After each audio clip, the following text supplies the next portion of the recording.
Olá, seja bem-vindo a mais uma quarta de estudo. Mais uma vez teremos a participação do pastor Gabriel Porto, nos explicando sobre a Bíblia para que nós possamos aumentar o nosso conhecimento. Conhecereis a verdade vos libertará. Com certeza vamos ser edificados mais uma vez. Quero lembrar você para continuar nos acompanhando através das redes sociais. Não se esqueça, estamos em campanha de arrecadação de alimentos, para que a gente possa ajudar aqueles que estão necessitados. #Espalhe o Amor. Eu volto no final para fazer as nossas comunicações. Continue conectado, muito obrigado por estar conectado conosco, que o Senhor continue abençoando você e a sua família. E vamos a mais um estudo da quarta de estudo com o pastor Gabriel Porto. Até já! Mais uma vez, sejam muito bem-vindos à Batista Vila Formosa, uma igreja que existe para adorar a Deus e cuidar de pessoas. Eu sou o pastor Gabriel Porto e no estudo dessa semana nós veremos os livros dos profetas menores, dando continuidade a essa série de estudos sobre a bibliologia do Antigo Testamento. Então hoje, para encerrar o Antigo Testamento, o último grupo de livros do Antigo Testamento, conhecido como os profetas menores. Então são eles: Oséias, Joel, Amós, Obadias, Jonas, Miqueias, Naum, Abacuque, Sofonias, Ageu, Zacarias e Malaquias. E é muito importante você ter em mente que essa sequência em que os profetas são transcritos na Bíblia não corresponde à ordem cronológica em que eles viveram. Alguns aqui são mais antigos, outros são mais recentes, alguns são anteriores do cativeiro babilônico, outros são posteriores. Isso eu vou explicar no decorrer desse estudo. O primeiro profeta que eu quero falar é Oséias. Nós podemos subdividir o livro dele em duas partes. Então, dos capítulos 1 a 3, a vida de Oséias, onde Deus manda ele se casar com uma prostituta, e aí ele vai lá, tira a mulher da prostituição, casa com ela, tem filhos com ela, e depois de algum tempo ela o abandona e volta para a prostituição. Então Deus manda que ele vá lá, a perdoe, a tire novamente da prostituição, a leve para casa outra vez. E por meio da vida de Oséias, Deus mostra o relacionamento dele com Israel, que várias vezes Israel se desviava do Deus verdadeiro e começava a adorar outros deuses, espiritualmente se prostituindo com isso, e Deus graciosamente os chamava novamente, restabelecia a aliança que ele tinha com seu povo e por sucessivas vezes o restaurava. Dos capítulos 4 a 14, nós temos profecias falando sobre a queda e sobre a restauração de Israel. E é importante nós analisarmos alguns trechos de Oséias que são muito importantes. Por exemplo, uma frase muito conhecida que diz: "O meu povo perece porque lhe falta conhecimento". Ela está no livro de Oséias, é de Oséias que foi retirada. Também nós temos referências a Oséias no Novo Testamento. Por exemplo, Mateus 2,15, quando fala ali do início ali da vida de Cristo, ele também faz uma referência a Oséias 11:1. Oséias também profetiza que o Messias ressuscitaria ao terceiro dia. Também profetiza que os gentios que não eram povo de Deus passariam a se tornar povo de Deus também, como o apóstolo Paulo vai dizer lá em Romanos 9, entre outros textos. Então, prosseguindo aqui, entrando no livro seguinte, que é Joel. Joel é um livro bem pequeno, apenas com 3 capítulos, E no primeiro capítulo é uma predição sobre a queda de Judá e de Jerusalém. O segundo capítulo, ele é uma profecia sobre o futuro escatológico e o derramamento do Espírito Santo. Então, o trecho mais conhecido do livro de Joel é o capítulo 2, onde ele profetiza que o Espírito Santo seria derramado sobre toda a carne e que isso vai se cumprir lá em Atos 2, quando o poder do Espírito Santo é derramado sobre todos os discípulos ali reunidos em Jerusalém. No capítulo 3 de Joel, ele fala sobre profecias do futuro escatológico e aparece uma expressão chamada de o dia do Senhor. E essa expressão é a primeira vez que ela aparece aqui, depois ela vai ser repetida e mais detalhada em vários outros livros da Bíblia. Às vezes se referindo à volta de Cristo, às vezes se referindo ao período tribulacional. Né? E essa é uma passagem de destaque nesse livro. O próximo livro, Amós, né? Ele tem ali também 9 capítulos e basicamente dividido em 3 partes. Capítulo 1, profecias contra várias nações. Capítulos 2 a 8, profecias contra Israel. E no capítulo 9, uma promessa de restauração a Israel. A respeito do livro de Amós, o que nós podemos falar a respeito da relação dele com o Novo Testamento, né? Há uma concordância entre os ensinos de Amós e os ensinos de Jesus e Tiago a respeito do formalismo e do ritualismo. Né? E também, olha que interessante, quando nós vemos lá em Atos 15, no Concílio de Jerusalém, onde ficou decidido que os gentios não precisavam seguir a lei de Moisés quando passavam a crer em Cristo, ou seja, não precisavam, para se tornar cristãos, ter que se tornar judeus também. Né? Tiago ele vai fazer uma citação desse profeta ao dizer que ele entendeu que naquela atual era Deus havia se voltado para os gentios para levantar um povo para si, e que depois que isso fosse concluído, ele levantaria novamente a tenda caída de Israel. E essa expressão da restauração de Israel, de levantar a tenda caída de Israel, ela vem do profeta Amós. É daqui que Tiago tira essa referência da profecia. Depois o profeta seguinte, Obadias, né, basicamente ele tem um assunto só. Profecias contra o povo de Edom, os descendentes de Esaú. Nós podemos aplicar a relação dele com o Novo Testamento, que Paulo usa isso como pano de fundo, principalmente em Romanos 9, para falar ali que desde o início Deus já tinha escolhido a descendência de Jacó como a descendência do povo de Israel, do povo santo, da onde viria os profetas, as escrituras e por fim o próprio Messias. E já havia rejeitado Esaú e sua descendência como povos ímpios. Então, e o livro de Obadias ele ressalta muito essa questão. Também profecias como, por exemplo, o mais velho servirá ao mais novo, que é feito lá no Gênesis a partir do nascimento de Jacó e Esaú. Obadias relata o cumprimento dessa profecia, onde os edomitas, que são os descendentes de Esaú, se tornam um povo vassalo do povo de Judá, do povo de Israel, cumprindo essa profecia feita ali no Gênesis. O livro seguinte, possivelmente o mais conhecido de todos os profetas menores, é o livro de Jonas, que tem 4 capítulos. Basicamente, Deus impele a Jonas a missão de ir pregar sua mensagem para o povo de Nínive, um povo gentil ali, um povo inimigo de Israel. E ele se recusa, e vocês conhecem toda a história, que ele tenta fugir, mas não adianta nada, ele acaba caindo lá em Nínive do mesmo jeito, e querendo ou não, cumpre a missão de pregar a palavra de Deus para os ninivitas, e eles se arrependem, e por isso Deus não destrói Nínive naquela geração. Mas nós vamos ver que depois de algum tempo o povo caiu de novo em impiedade e aí sim Nínive vai ser destruída. Na sequência nós temos Miqueias.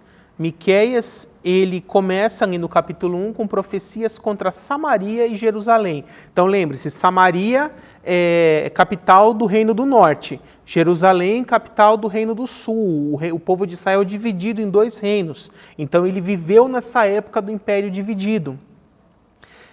No capítulo 2 ele vai profetizar sobre o castigo que viriam desses povos opressores contra o povo de Israel.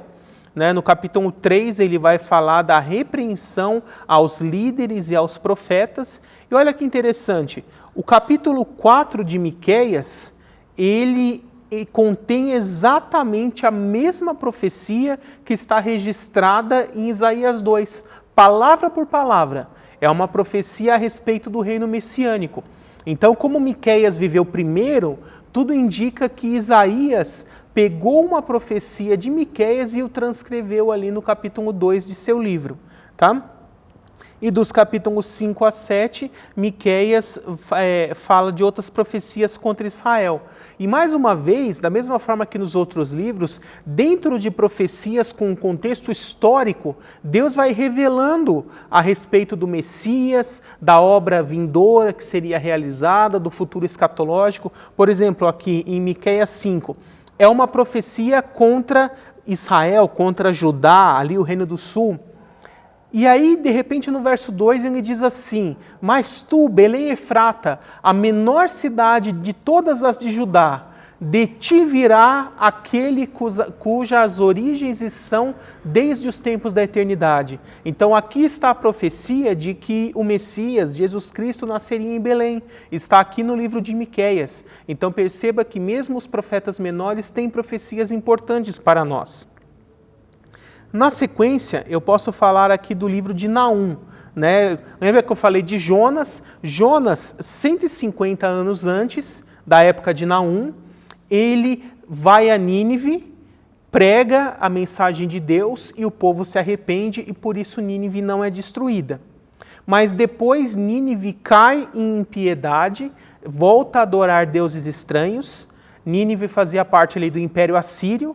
O Império Assírio se volta contra o povo de Israel, destrói ali o Reino do Norte, Israel, a capital Samaria, as 10 tribos do norte, os espalha pelo mundo.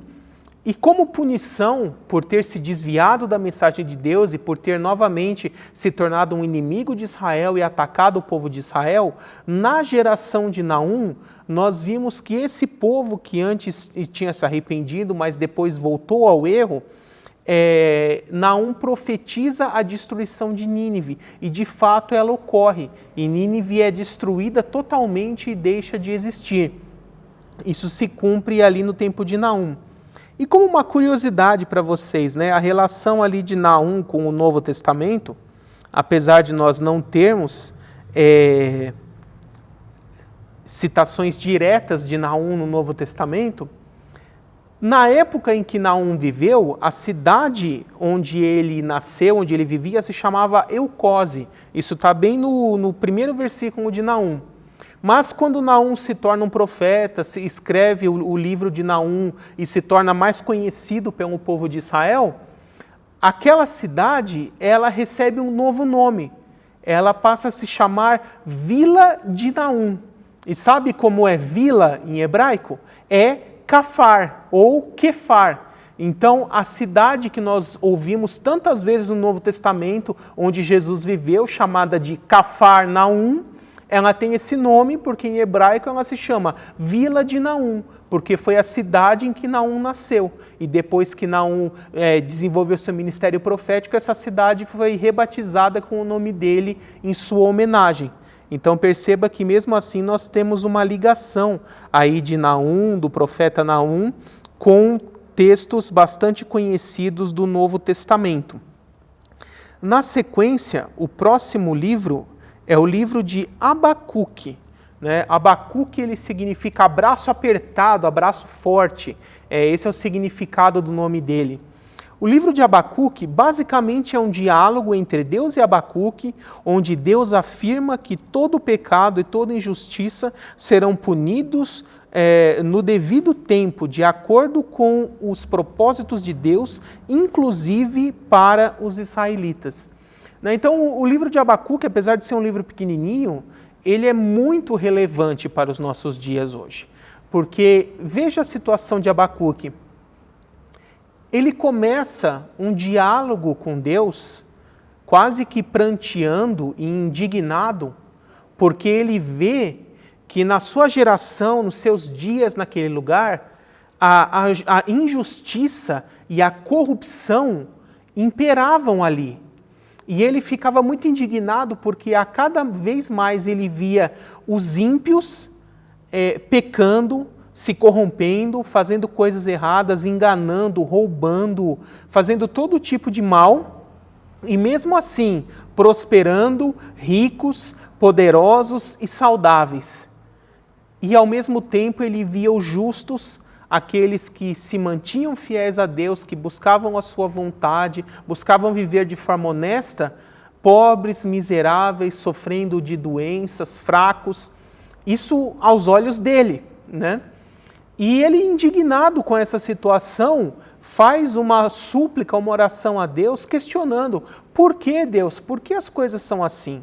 E aí Deus lhe responde, dizendo que isso era só uma ilusão, que essa fartura e prosperidade dos ímpios era temporária, e que os justos teriam a vida eterna, e Deus também os socorreria no tempo certo.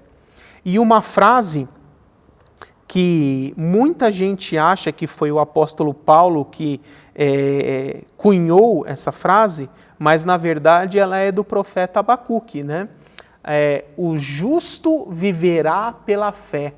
Né? Paulo usa isso em várias de suas cartas, Romanos, Gálatas, a carta aos Hebreus, né? Mas essa citação é de Abacuque, Abacuque 1,17. E é o próprio Deus que diz isso para Abacuque. Olha, Abacuque, o que eu quero dos justos é isso, o justo viverá pela fé. Viverá pela fé de que eu vou cuidar dele, de que eu atenderei às suas necessidades, de que eu darei o sustento, livrarei do mal. Né? E que palavra mais contemporânea do que essa? Né? É justamente isso que nós estamos precisando ouvir, né, nesses dias, né? De que os justos, aqueles que creem em Deus, que buscam a Deus, eles têm que viver pela fé. O que é viver pela fé? É o contrário do que viver pela vista. Ou seja, a sua expectativa, a sua motivação não deve ser o que você vê nos jornais, o que você vê nas ruas, o que você vê na televisão, o que você ouve falar. A sua motivação, o que faz você caminhar e seguir dia após dia, é a fé no Deus vivo e verdadeiro, a fé em Jesus Cristo. É crer que nós servimos a um Deus que é todo-poderoso, onisciente, onipresente, onipotente, que te ama e que quer o melhor para você. E isso tem que ser a motivação para que nós possamos prosseguir e continuar lutando a cada dia. Isso é viver pela fé. E é interessante que o lema da reforma se tornou esse. Lutero, quando leu essa frase, ele assumiu isso, de que o justo viverá pela fé. E aí ele entendeu que a salvação vem pela fé, ela é recebida de graça, pela graça de Deus, mas o meio pela qual se recebe a salvação é pela fé em Cristo. Então guarde essa palavra no seu coração, o justo deve viver pela fé. E isso não foi Paulo que inventou, ele está citando Abacuque, que já no Antigo Testamento, séculos antes de Cristo, recebeu essa revelação da parte de Deus. E prosseguindo no estudo, o próximo profeta menor que eu vou tratar com vocês é o profeta Sofonias. Também é um livro bem pequeno, pouco conhecido. Basicamente, as 3 subdivisões que ele tem são os próprios capítulos. Então, no capítulo 1, né, nós vemos aqui, encontramos Sofonia emitindo juízo sobre Judá e sobre as demais nações. No capítulo 2, o julgamento recai sobre as nações vizinhas, e já no 3º encontramos uma promessa de restauração e conversão da nação de Israel. Então perceba que isso é um assunto recorrente entre os profetas. Eles exortavam o povo dizendo, olha, Vocês estão nesse estado decadente, nesse estado de depravação, de exílio, de devassidão, mas isso não é o fim. Deus tem promessa de restauração para a nação de Israel. E da mesma forma, Deus tem promessa de restauração para todo aquele que crê em Jesus Cristo. Então, grave isso em seu coração. O que você está vivendo hoje não é o fim, é parte do processo. E Deus tem uma promessa de restauração na sua vida. Basta que você continue crendo e se mantendo firme no caminho do Senhor. E no futuro, você se lembrará desses dias e vai dizer, realmente, Deus usou esse período para trabalhar no meu coração, para que eu pudesse ser forjado no meu caráter e me tornar uma pessoa melhor, um servo melhor para Deus. Da mesma forma, essa é a mensagem que nós vemos ali em Sofonias, uma mensagem de promessa de restauração. E na sequência, nós entramos aqui no último grupo dentro dos profetas menores, que são os profetas menores pós-cativeiro, porque não houve nenhum profeta menor durante o cativeiro. Durante o cativeiro, os profetas que viveram foram Jeremias, Ezequiel e Daniel, todos eles classificados como profetas maiores. Todos esses profetas menores, esses 9 que eu já falei, eles tiveram a sua vida, o seu ministério, antes do cativeiro babilônico. Agora, esses últimos 3 que eu vou falar, eles tiveram o seu ministério, a sua vida, Ageu, Zacarias e Malaquias, após o cativeiro babilônico. Então já é um contexto completamente diferente. O Império Babilônico caiu, o Império Persa sobe ao poder, e o Império Persa, na figura do seu rei Ciro, autoriza o povo de Jerusalém e de Judá a retornar para a sua terra. Isso já cumprindo profecias de Isaías feitas quase 200 anos antes, onde o profeta Isaías, por meio do Espírito Santo, diz que surgiria um homem chamado Ciro, a Bíblia o chama pelo nome, 200 anos antes, e que diz que ele ordenaria que Jerusalém fosse reconstruída e que o templo fosse restaurado. E exatamente isso se cumpriu conforme foi profetizado. Esse homem chamado Ciro, ele subiu ao poder como imperador do Império Persa. O Império Persa derrotou os babilônicos e se tornou a maior potência mundial da época. E então Ciro permite o retorno do povo de Israel, o povo de Jerusalém, de Judá, à Terra Santa, para começar esse processo de reconstrução do templo e da cidade santa.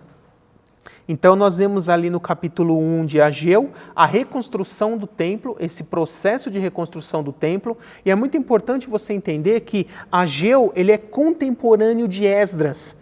Então, quando eu falei sobre Esdras nos livros históricos, Ageu estava junto com Esdras vivendo a mesma época. Então, o que estava acontecendo no livro de Esdras é o mesmo período e o mesmo lugar do que é relatado no livro de Ageu. Por isso é importante ler esses 2 livros em conjunto, para você ter um entendimento melhor do período histórico e de tudo ali que eles estavam passando, né? Com relação a Ageu e o Novo Testamento, né? Qual é a relação de Ageu e o Novo Testamento? No capítulo 2, nós encontramos várias referências a Zorobabel. E Zorobabel, sendo um descendente do rei Davi, ele acaba sendo uma figura do Messias. Por exemplo, um dos títulos que o Messias recebe é renovo. Ele é chamado de o renovo de Deus, tanto por Isaías, quanto por Jeremias, quanto por Zacarias. E aqui nós vemos que Zorobabel também recebe esse nome de renovo, né? Renovo com o sentido de broto, um broto de uma planta, né? Entenda como se a descendência de Davi fosse uma grande árvore e que com o cativeiro babilônico ela tivesse cortada e tivesse sobrado só o toco. Mas desse toco ali da árvore nasce um novo broto. E aí Zorobabel, sendo um descendente direto de Davi, ele é chamado desse broto, desse renovo, porque a partir dele a descendência de Davi iria continuar. E as promessas que Deus fez para Davi, de que todos os reis, os governantes de Judá viriam da descendência dele, até a chegada do Rei Eterno, que traria o trono eterno sobre a casa de Israel, poderiam ser cumpridas, porque existia um descendente direto do rei Davi vivo ali, que era Zorobabel. E algumas gerações depois, Jesus Cristo, pela sua linhagem humana, foi descendente de Zorobabel. Então, o Zorobabel, além de ser um ancestral do próprio Cristo, ele também acaba sendo uma figura, uma tipologia do Messias, e que ele é descrito com bastante ênfase no livro de Ageu. Tá? Na sequência, nós temos o livro de Zacarias. Vou colocar aqui o slide para vocês. Dentre os profetas maiores, Daniel é o Apocalipse do Antigo Testamento. Mas dentre os profetas menores, Zacarias também é o Apocalipse do Antigo Testamento. Porque de todos os profetas menores, Zacarias é o livro mais importante no que se fala a escatologia e a conteúdo relacionado a profecias do fim dos tempos. Inclusive, várias visões, várias alegorias que nós vemos no livro de Apocalipse, as explicações delas, para que nós possamos entender o que elas significam de fato, estão no livro de Zacarias. Por exemplo, o capítulo 1, ele fala da visão dos cavalos. E depois nós temos lá em Apocalipse 6, versos 1 a 4 ali, os 4 cavaleiros do Apocalipse. Para que nós possamos entender corretamente o que eles significam ali nessa tipologia, essa metáfora, nós temos que ler primeiro Zacarias, e isso vai nos ajudar a entender bastante. Depois, no capítulo 2, o anjo mede Jerusalém, né? Mais uma vez, nós encontramos essa mesma figura no Apocalipse, quando o texto vai dizer que o anjo recebeu uma vara de medir e mediu Jerusalém e os seus habitantes. Isso está lá em Apocalipse 11. Também nos últimos capítulos ali de Apocalipse, da Nova Jerusalém Celestial, mais uma vez fala que um anjo recebe uma vara de medir e vai medindo ali a Nova Jerusalém. Essa é uma visão paralela aqui com o capítulo 2 de Zacarias. Depois, vestes limpas ao sumo sacerdote. Aqui, mais uma vez, esse sumo sacerdote aqui, ele é da mesma época de Zorobabel. Então, esse sumo sacerdote também é uma figura de linguagem, uma tipologia do Messias, do próprio Cristo, em seu ofício sacerdotal. Né? No capítulo 4, ele vai falar da visão das 2 oliveiras no altar de Deus. Depois, lá em Apocalipse 11, quando vai falar a respeito das 2 testemunhas, diz que estas são as oliveiras que permanecem diante do trono de Deus, fazendo uma referência direta à visão de Zacarias no capítulo 4. Então perceba que o capítulo 4 vai explicar quem são as 2 testemunhas. Capítulo 6, ele revela que o Messias seria ao mesmo tempo rei e sumo sacerdote, né? Aqui falando da figura de Zorobabel, mas como uma metáfora, uma tipologia se aplicando ao Messias. E depois, de fato, Cristo é o rei de Israel e é ao mesmo tempo o sumo sacerdote da nova aliança, sumo sacerdote eterno e único. E outras profecias importantes, por exemplo, no capítulo 9, né, nós vemos ali em Zacarias 9:9, aquela profecia de que o Messias iria entrar em Jerusalém montado num jumentinho, de forma humilde, e nós vemos lá nos evangelhos isso se cumprindo exatamente da forma como foi profetizado. Os capítulos finais também, capítulos 12, 13 e 14 de Zacarias, falam do futuro escatológico, da conversão do povo de Israel, da segunda vinda de Cristo. É o primeiro livro do Antigo Testamento que profetiza que Jesus em seu retorno, o Messias em seu retorno, pisaria no Monte das Oliveiras e ele se fenderia ao meio, mostraria a visão do retorno de Cristo. Então é um livro muito importante para a escatologia, para o estudo do fim dos tempos. E depois, por último, né, aqui eu já falei também a sequência, e por último, Malaquias. Malaquias, o último livro do Antigo Testamento, com 4 capítulos, né? Também é o último em ordem cronológica, o último a ter sido escrito. Ele tem essas divisões. Então, primeiro Zacarias repreende os sacerdotes, depois no capítulo 3 ele profetiza sobre a vinda de João Batista, né, a voz que clama no deserto, profetiza também a vinda do Messias, fala sobre os dízimos, sobre a murmuração do povo. No capítulo 4 ele fala sobre o dia do Senhor, ou seja, sobre as profecias do futuro escatológico, e encerra o seu livro com uma profecia, dizendo que o profeta Elias, que subiu vivo aos céus, tem que retornar a este mundo um pouco antes da vinda do Senhor Jesus Cristo para preparar a nação de Israel para a vinda do Messias. Então, esse foi o estudo dos profetas menores do Antigo Testamento. Aqui nós concluímos o Antigo Testamento. E eu gostaria de fazer uma breve oração para que nós possamos encerrar o estudo de hoje e também o estudo da bibliologia do Antigo Testamento. Oremos. Senhor Deus, mais uma vez, Senhor, eu te agradeço pela oportunidade de poder ministrar o ensino da Tua palavra para o Teu povo, Senhor. Peço para que o Espírito Santo grave, Senhor, de forma firme, sólida nos corações de todos os que estão ouvindo esse estudo e dos que ouvirão ainda no futuro, para que as pessoas creiam cada vez mais que a Tua palavra é a verdade, ela é viva, ela é verdadeira, ela é histórica, ela é profética, ela é útil para todas as áreas da vida do ser humano. Muito obrigado por tudo, Senhor. Essa é a oração que eu faço, já agradecendo em nome de Jesus. Amém. Encerramos aqui a bibliologia do Antigo Testamento com os profetas menores e não perca, na próxima quarta-feira eu iniciarei o estudo da bibliologia do Novo Testamento, falando sobre os evangelhos. Não perca, que Deus te abençoe e até a próxima. Olá, eu sou o pastor Adilson Brandão, da Batista Vila Formosa, e tenho um convite muito especial para fazer para você. Nós estamos em plena campanha de solidariedade, a nossa campanha #Espalhe o Amor. Nós através dessa campanha, nós já temos ajudado muitas famílias que estão necessitadas. E eu quero continuar tendo a sua participação. E se você não participou ainda, você vai ter uma oportunidade especial. Anota aí, dia 12 de julho, um domingo, 12 de julho, das 10 da manhã às 4 da tarde, nós teremos na Batista Vila Formosa um drive-thru solidário. Você pode vir a pé ou de automóvel, passa aqui, deixa a sua doação. Pode ser gênero alimentício, cesta básica, agasalhos, né, roupas nesse inverno, o pessoal também precisa. Nós queremos continuar atendendo aquelas pessoas que estão necessitadas.